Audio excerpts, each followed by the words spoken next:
Hello दोस्तों, मेरा नाम है Ismail and welcome to my channel I looks. तो इससे पहले मैंने एक वीडियो बनाया था क्रेडिट कार्ड और डेबिट कार्ड में क्या फ़र्क है। तो उसके एंड में मैंने एक सवाल लिखा था कि क्या अमीर लोग भी क्रेडिट कार्ड यूज़ करते हैं। एक जनरल सवाल है कि जब उनके पास इतना सारा पैसा है तो फिर वो लोग क्रेडिट कार्ड यानी उधार वाला कार्ड क्यों यूज़ करेंगे। कंपनियों से उधार लेंगे, फिर 45 डेज़ के बाद यूज़ करेंगे। ऐसा होता है क्या? तो आंसर है यस। और आपको मैं एक फैक्ट की बात बताऊं, सच बात तो ये है कि सबसे ज़्यादा क्रेडिट कार्ड अमीर लोग ही यूज़ करते हैं। अब आप बोलोगे ये कैसी बात? तो हाँ, वो लोग सबसे ज़्यादा क्रेडिट कार्ड यूज़ करते हैं इस वजह से कि क्रेडिट कार्ड जो है, अब मैं आपको एक एग्जांपल के साथ समझाता हूँ। सबसे पहली बात तो उनको जो क्रेडिट लिमिट होती है, क्रेडिट लिमिट यानी उनको जो लिमिट कंपनी की तरफ से दी जाती है कि आप इतने पैसे खर्च कर सकते हो या इससे कम, एक लिमिट होती है। तो उनकी जो लिमिट होती है वो ऐसे 1 लाख या 2 लाख नहीं होती। एग्जाम्पल मैं आपको एक बताऊं, उनकी लिमिट होती है 5 लाख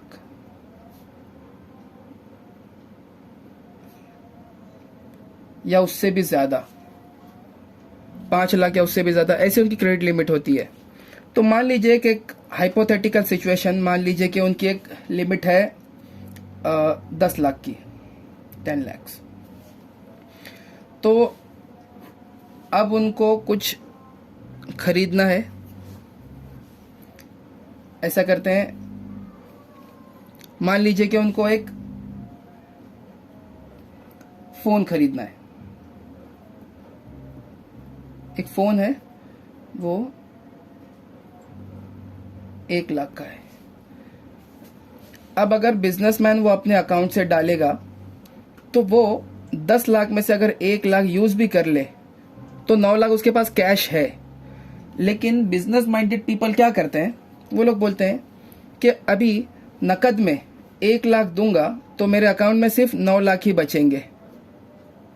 10 - 1, 9 लाख बचेंगे। तो बोले ये 1 लाख में डायरेक्ट क्यों दूं, दूसरों का पैसा क्यों यूज ना करूं। दूसरों का पैसा मतलब यहाँ पर वो लोग यूज कर रहे हैं, ये जो 1 लाख का वो फोन खरीदेंगे, ये कोई भी एक कंपनी, जैसे SBI का क्रेडिट कार्ड हो, HDFC हो, एक्सिस हो, एक्सेट्रा एक्सेट्रा। आप ये कोई भी कंपनी इंडिया में हो तो ये सब हैं, और भी बहुत सारे हैं जो भी बैंक्स वगैरह होते हैं या फिर बाहर के बैंक्स वगैरह, तो जो भी आप कंसीडर कर सकते हो। तो ये एक्चुअल में है तो दूसरों का पैसा 1 लाख। तो बोले मैं अपने जेब से अपना पैसा यूज़ नहीं करूँगा, मैं ये उन लोगों का 1 लाख यूज़ करूँगा। और तब तक ये 1 लाख वो अपने बिजनेस में या फिर और कोई दूसरी एडिशनल चीज़ें जो उनको प्रॉफिट दे। अब देखिए कि अगर ये 1 लाख 45 डेज के लिए खुद यूज़ करेंगे, तो अगर मैं 10 लाख में से 1 लाख जब मैं अगर कैश देता तो मेरे पास 9 लाख बचते। 1 लाख तो ऑन द स्पॉट कट गया। लेकिन जब वो 1 लाख अपने बिजनेस में डालेंगे, उनके पास 45 डेज का पीरियड तो है, एटलीस्ट 45 डेज। तो 45 डेज में वो 1 लाख पर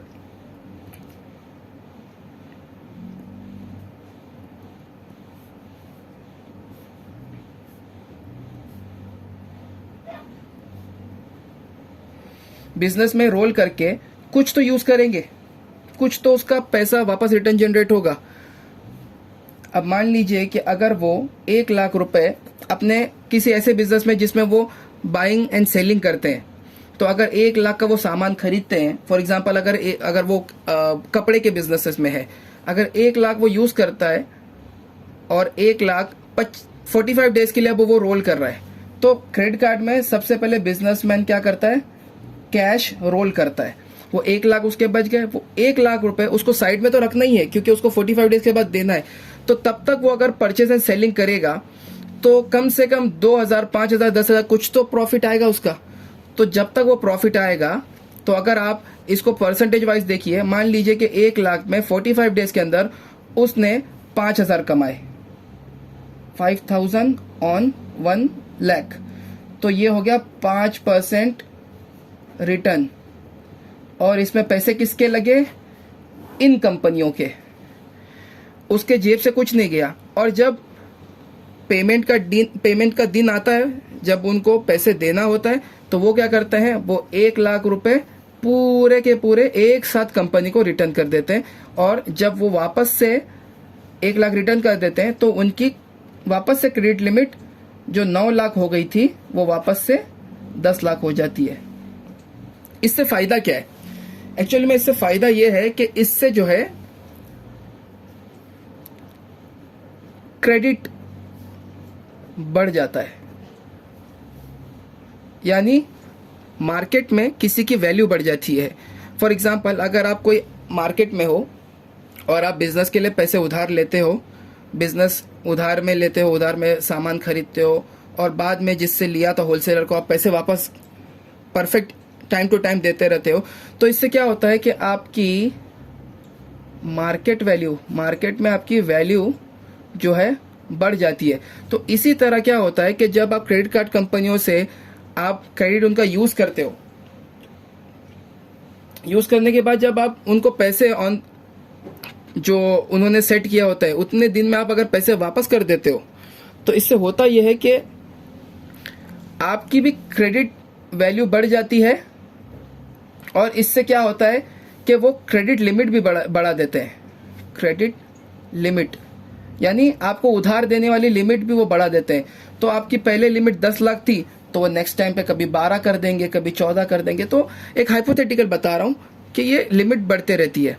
अच्छा, फिर आप अगर मान लीजिए किसी को क्रेडिट कार्ड यूज ही नहीं करना है, भाई नहीं, जो मेरे पास पैसा है मैं वही यूज करूंगा, तो इसके कुछ फायदे भी तो होंगे जब हम इतना यूज कर रहे हैं। एक फायदा तो ये है कि आप दूसरों के पैसे रोल करके आप अपने लिए प्रॉफिट जनरेट कर रहे हो। कब? जब आप उसको किसी बिजनेस या वैल्यूएबल चीज में वो पैसे इन्वेस्ट कर रहे हो। अगर आपने कोई एक्सेसरीज खरीद ली है और कोई दूसरी ऐसी चीजें अननेसेसरी थिंग्स खरीदे हो, तो उससे आप कोई प्रॉफिट जनरेट नहीं कर सकते। मान लीजिए कि आप क्रेडिट कार्ड से 1 लाख की शॉपिंग भी कर लो, बिजनेस में इन्वेस्ट नहीं कर रहे, जबकि आप 1 लाख की शॉपिंग करते हो, तो क्या होगा? 1 लाख के आपने कपड़े खरीदे, 1 महीने बाद तो उसको पैसे देना है, तो आपने कुछ नया जनरेट किया पैसा? नहीं। अच्छा, इसका फायदा क्या है? एडवांटेजेस। क्रेडिट कार्ड के बहुत सारे एडवांटेजेस हैं, मैं आपको 3-4 एडवांटेजेस बता देता हूं। सबसे पहले यह है कि आपको इसमें इंटरेस्ट फ्री 30 डेज 30 दिन का इंटरेस्ट फ्री पीरियड मिलता है। जब बिल जनरेट होता है तो और 15 दिन आपको भरने के लिए दिए जाते हैं, विच इज टोटल 45 डेज। तो अगर 1 लाख आप बिजनेस में इन्वेस्ट करने के लिए किसी से अगर लेते, तो होता क्या कि आप मान लीजिए किसी से 2% पर अगर आप पैसे लेते हैं, तो आपको तो उसको 2000 देना है 1 लाख पर। अगर आप 1 लाख को आप किसी से लोगे और वापस उसको 2% जब रिटर्न देना है, तो अगर 5000 आपने कमाया भी, फिर भी तो 2000 किसी को देना, तो आपका रेट ऑफ रिटर्न भी कम हो जाएगा। लेकिन यहाँ पर ऐसा है कि इंटरेस्ट फ्री, इंटरेस्ट देना ही नहीं है कंपनी को। हाँ, अगर इस दिन के बाद, जिस दिन की ड्यू डेट है, जिस दिन पैसे देना है, मान लीजिए कि अगले महीने की 15 को भरना है, अगर आप 16 हो गई, तो फिर आपको इंटरेस्ट बहुत ज़्यादा लग जाएगा, 3% और उससे भी ज़्यादा वगैरह भी लगता है, एडिशनल चार्जेस और बहुत सारी चीज़ें। दूसरा, रिवॉर्ड्स या रिवॉर्ड पॉइंट्स। जब आप कंपनी का क्रेडिट कार्ड यूज़ करते हो, तो वो आपको रिवॉर्ड पॉइंट्स देते हैं। जैसे फॉर एग्जांपल आप अपने यूटिलिटीज़ में यूज़ करते हैं, जैसे लाइट बिल भर दिया आपने और पेट्रोल के लिए यूज़ कर दिया, तो वो आपको कुछ पॉइंट्स देते हैं। वो पॉइंट्स जो है आप वापस से किसी भी क्रेडिट कार्ड, वापस से किसी भी चीज़ में यूज़ कर सकते हैं। बहुत सारी पॉइंट्स कन्वर्ट करने की वो उनकी बहुत सारी उनकी क्राइटेरिया होते हैं कि आप किस जगह यूज़ कर सकते हो, किस जगह नहीं यूज़ कर सकते। लेकिन ऑलवेज याद रखिए कि जो पैसा भी बचता है वो हमेशा काम आता है। तो मान लीजिए कि अगर आप 1 लाख यूज़ करते हो, रिवॉर्ड पॉइंट आपको अगर 500 मिलते हैं या फिर 500 कैशबैक मिलता है, तो 500 भी बुरा नहीं है। अगर आपको 1 लाख के एक्सपेंस के बाद 500 भी मिलते हैं, तो 0.5% हो गया, यानी आधा टक्का रिटर्न हो गया। ये फ्री का है, आप एक तो उनका पहले से 1 लाख यूज कर रहे हो और फ्री के आपको 500 भी मिल रहे हैं। तो ये मतलब ये अगर मान लीजिए आपने बिजनेस में इन्वेस्ट किया था तो ये 5% प्लस ये भी आपको मिल गया। और बहुत सारी कंपनीज ऐसे ऑफर करते हैं कि अगर आप इतना यूज़ करते हो तो हम आपको इतना कैशबैक भी देंगे, इसके बाद अगले साल की मेंबरशिप की फ़ीस जो है वो आपको फ्री कर देंगे। तो यहाँ पर जो मेंबरशिप का फ़ी होती है, मान लीजिए कि वो 500 अलग से देने होते हैं, कभी कभार वो लोग ये भी उसको हटा देते हैं, वो बोलते हैं कि नहीं आप नेक्स्ट ईयर हमारी तरफ से फ्री में यूज़ करिए। तो ये एक फ़ायदा हो गया। तीसरा, इसमें पर्क्स मतलब क्या है कि जैसे आपको ट्रैवल वगैरह में डिस्काउंट्स मिलेंगे, फिर बहुत सारी चीज़ें ऐसे रहती हैं जो सिर्फ मेंबर्स को दी जाती हैं।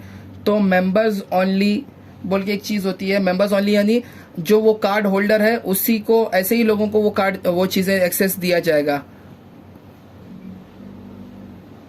अर्ली एक्सेस, मान लीजिए कोई ऑफर है जो 25 तारीख से शुरू होने वाला, 25 सितंबर से, और आप इन कंपनियों के कार्ड होल्डर हो, तो वो क्या करेंगे, आपको ये ऑफर 25 से नहीं देंगे, वो आपको 20 सितंबर से ही दे देंगे। तो इससे क्या हो जाएगा कि जो चीज़ 25 आम लोगों को 25 तारीख के बाद से मिलने वाली थी, आपको 20 तारीख से ही मिलना शुरू हो जाएगी। ठीक है। एयर लाउंज एक्सेस वगैरह भी है, सॉरी एयरलाइन लाउंजेस, मतलब जैसे आप होटल्स वगैरह में जाते हो या फिर एयरपोर्ट वगैरह में जाते हो, तो बहुत सारी चीज़ें ऐसी होती हैं कि एक्सेस जो है कोई कहीं पर आपको वेटिंग पीरियड मिला है तो आपको वहाँ पर वेट करने के लिए टाइम लगता है, तो बहुत सारी जगह पे ये भी आपको उसमें भी डिस्काउंट्स या फिर फ्री के भी चीज़ें मिल जाती है। तो ये मैंने 2-3 चीज़ें आपको ऑफर्स बताई है, और भी चीज़ें डिफरेंट तरीके से अगर यूज़ कर सकते हो कार्ड तो बहुत अच्छी बात है। ये सब चीज़ें उन लोगों के लिए है जिनके पास क्रेडिट यूज़ करने के बाद देने के लिए पैसे हैं। इन केस ऐसे कोई बंदा है जो मान लीजिए कि 1 लाख वो यूज़ तो कर लिया तरीके से, लेकिन उसके पास वापस देने के लिए पैसे नहीं है, तो मेरे भाई वो कभी यूज़ नहीं करना। बिकॉज मान लीजिए कि अगर आप 1 लाख नहीं भर पाए और आपको 3% का भी अगर चार्ज पड़ गया तो 3,000 आपके जेब से डायरेक्ट निकल जाएंगे। तो यह बहुत ध्यान रखने की बात है कि क्रेडिट कार्ड यूज़ उसी वक्त करना जब आप भरने की कैपेसिटी रखते हो। अगर आप भरने की कैपेसिटी यूज़ नहीं रखते तो क्रेडिट कार्ड यूज़ करने के लिए आपको ज़रूरत नहीं है। Thanks for watching.